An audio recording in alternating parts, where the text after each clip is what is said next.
Olá, sejam bem-vindos. Hoje nós vamos falar sobre a indústria do setor PET, uma indústria que movimenta bilhões de reais para o Brasil e que está a cada ano com mais novidades. E para falar sobre isso, eu quero agradecer a presença do presidente executivo da Associação Brasileira de Indústria de Produtos para Animais de Estimação, a ABIMPET, José Edson Galvão de França. Muito obrigada pela presença. Eu que agradeço a oportunidade.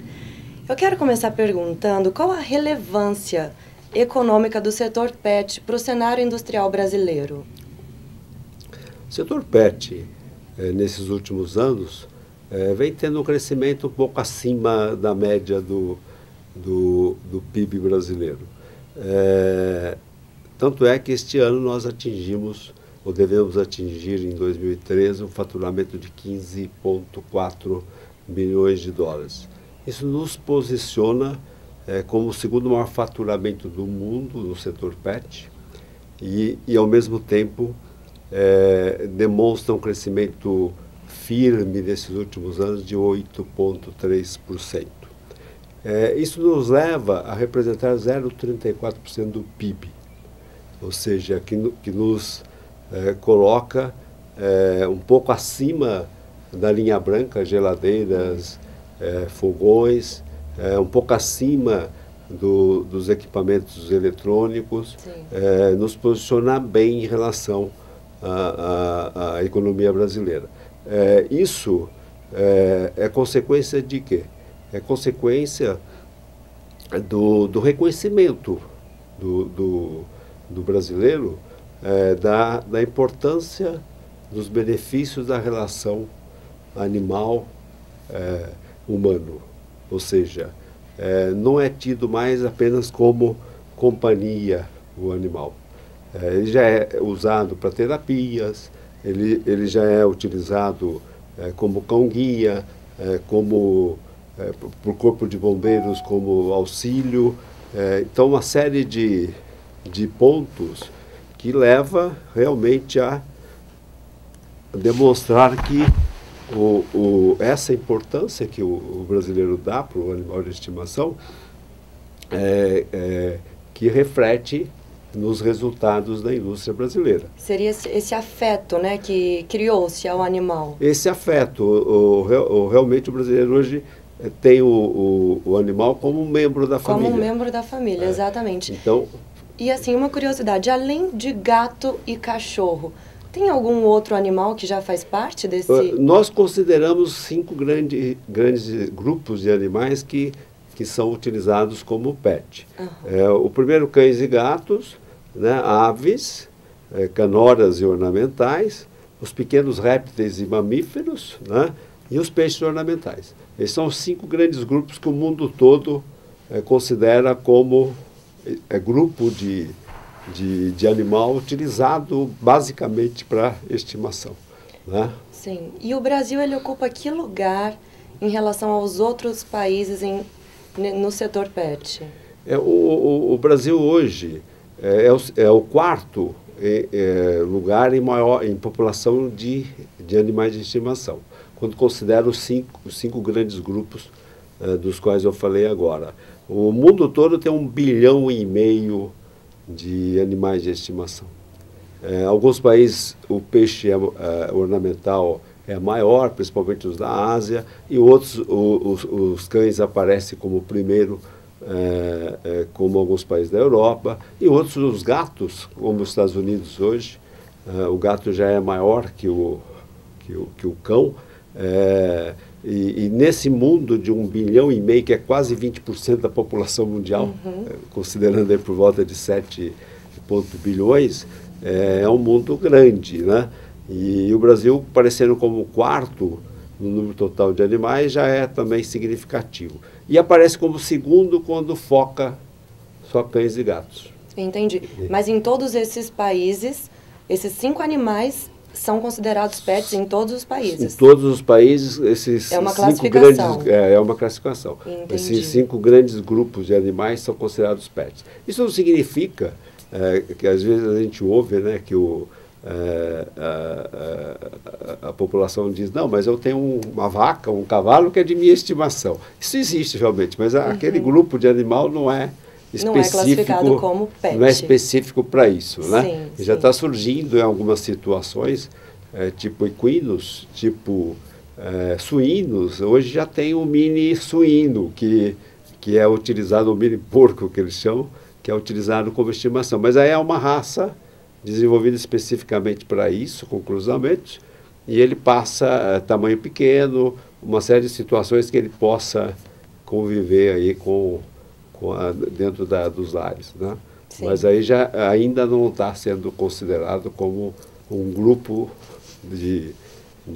dentro dos 5 grandes grupos de animais de estimação. E é muito interessante dar atenção a esse setor, mesmo porque o cuidado com o animal tem sido até polêmico, né? A gente tem visto aí na imprensa várias ações de ativistas, de cientistas, então gera uma grande polêmica em relação ao cuidado com o animal, ao que pode fazer ou não com o animal, né? Testes de vacinas e vários outros fatores envolvidos. Então é importante, muito importante, realmente dar uma atenção maior a esse setor.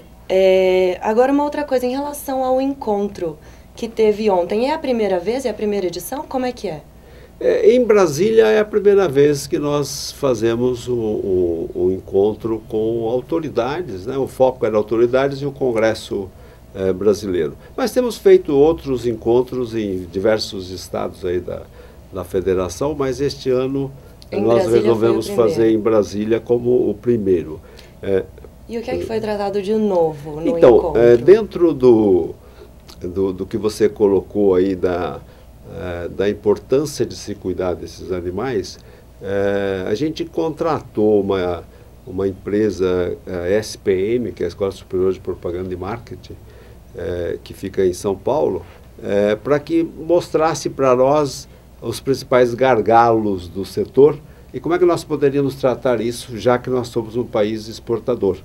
Ou seja, nós hoje, este ano, devemos fechar aí com 240 milhões de exportação, normalmente a gente entende que o Brasil é importador de produtos para pet food. A gente ouve isso dos consumidores. E não é 100% E na prática exportação. nós somos 100% exportação. Entendi. Ou seja, tem algumas multinacionais que atuam no Brasil, mas elas têm fábricas aqui, produzem aqui. E competem dentro desse cenário aí brasileiro. Mas, por outro lado, nós temos, dentro das 10 maiores empresas de alimentos do mundo para pet food, a gente tem 2 brasileiras. Então, também nós estamos competindo no mundo aí com empresas brasileiras. Então, dentro desse foco, desse cenário, a gente queria apresentar ontem uma marca de como nós vamos nos apresentar fora do Brasil para aumentar essas exportações. Nós começamos em 2004 num convênio com a Apex Brasil.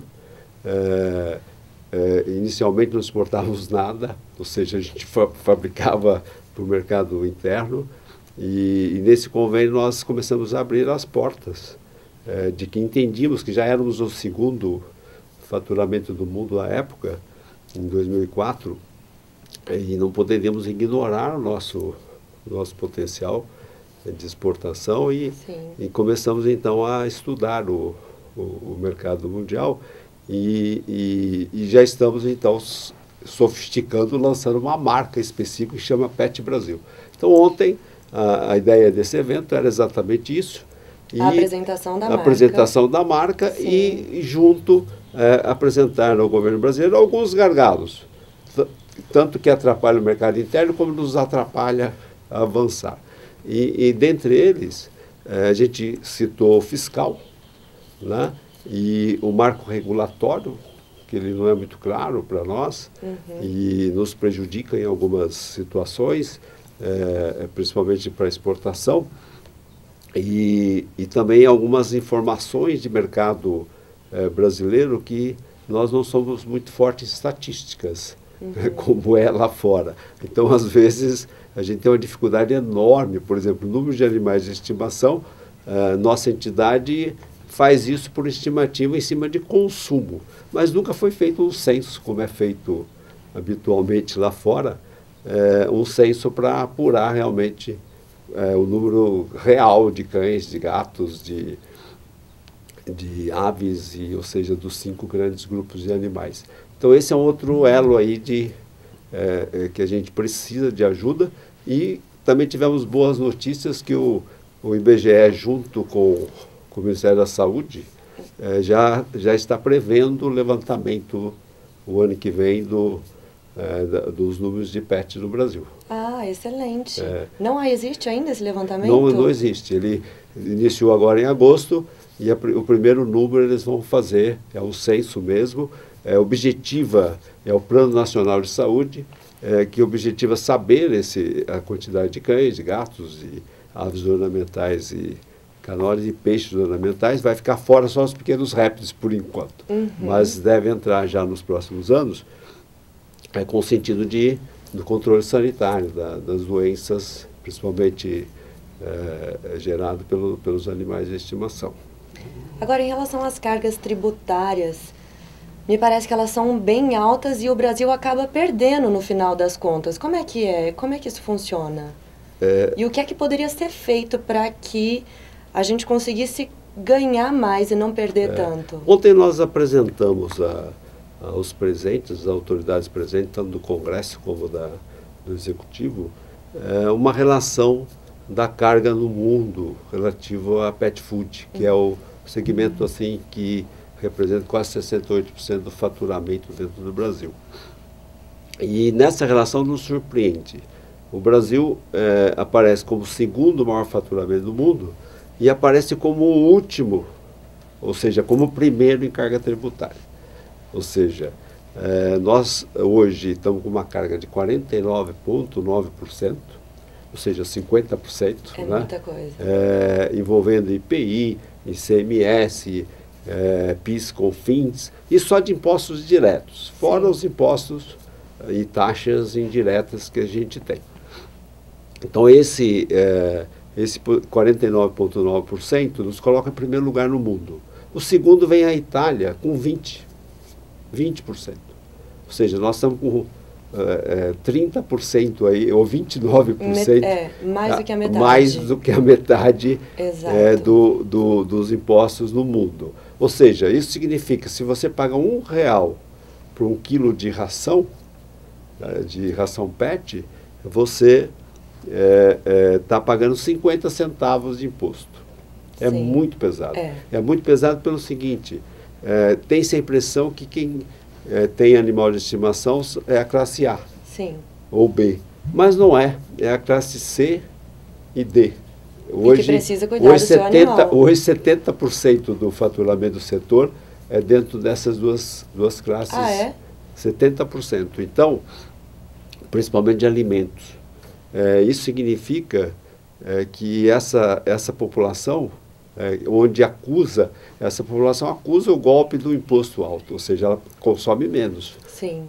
Quanto maior a carga para ela, menos consumo. Ela vai consumir aquilo que é básico para ela. Sim. Só que hoje, a essencialidade do animal, você não pode discriminar, só o rico vai ter animal. Hoje todo mundo tem. Né? Hoje está espalhado, concentrando mais nas classes C e D. Então, dentro dessa perspectiva, que a gente entende, né, que a gente precisa adequar essa carga. Porque essa adequação gera mais empregos. O setor está gerando já por volta de 1.024.000 empregos.